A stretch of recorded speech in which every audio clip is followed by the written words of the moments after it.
Allah subhanahu wa ta'ala says, لا يكلف الله نفسا إلا وسعها. We will never test a soul with more than it can shoulder.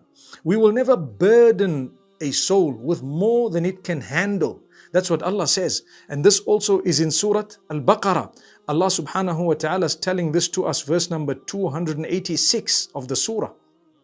In fact, it's the last verse of the surah, Al-Baqarah. Allah is saying, you know what?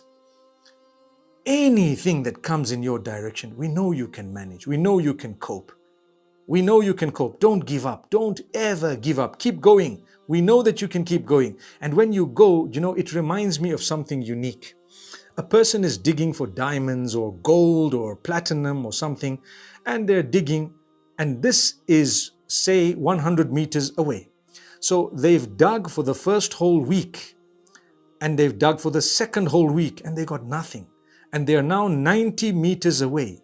And they've dug for the third whole week, and they're 99 meters away. 1 meter left, they gave up. Allah says, but you know what? We told you not to give up. If you had gone 1 more meter, you were going to strike gold. You were going to actually receive and achieve. So the same applies in all our crises. Keep going. Subhanallah.